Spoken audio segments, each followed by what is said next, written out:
I'm Sushang, and I recently joined the Cloud Knights.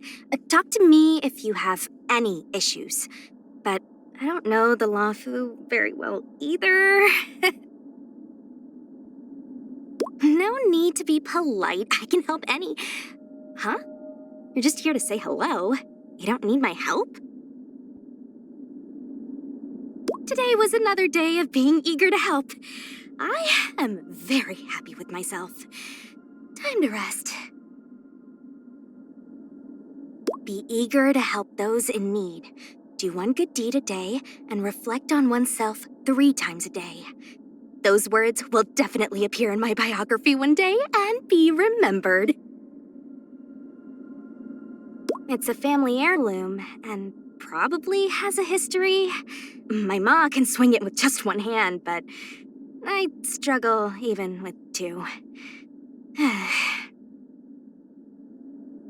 When I was a kid, I was mesmerized by the Foxian gents on the streets telling the stories of the Cloud Knight martyrs. If my ma didn't drag me away, I would have listened to them all day.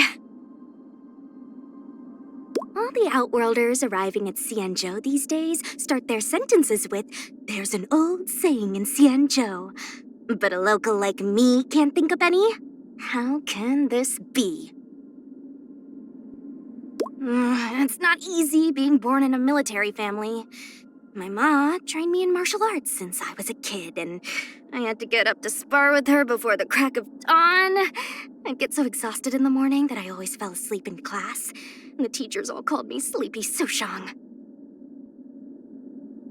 To hear a story on the Lafu is like a wish come true. After all, this is where High Cloud Quintet became famous. All the expertise of Mr. CN, the storyteller at the Sleepless Earl, is in this place. The dozing general of the Xianzhou Lafu?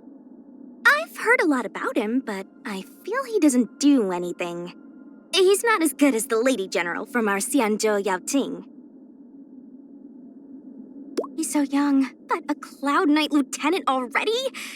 Could he have a mom more strict than mine, urging him on with swordplay?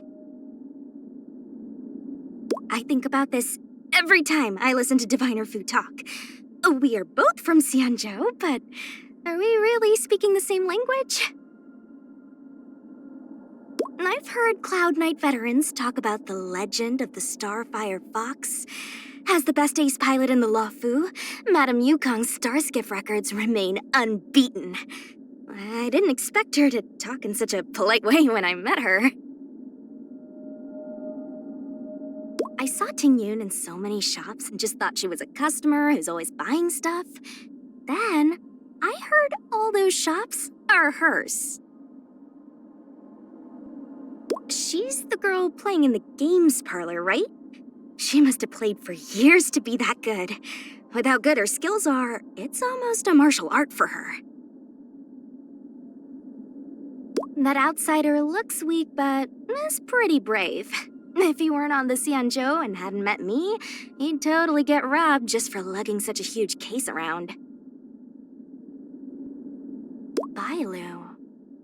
It's that healer lady. I heard that her crying can cure patients. That sounds impossible, but she is a videodera after all.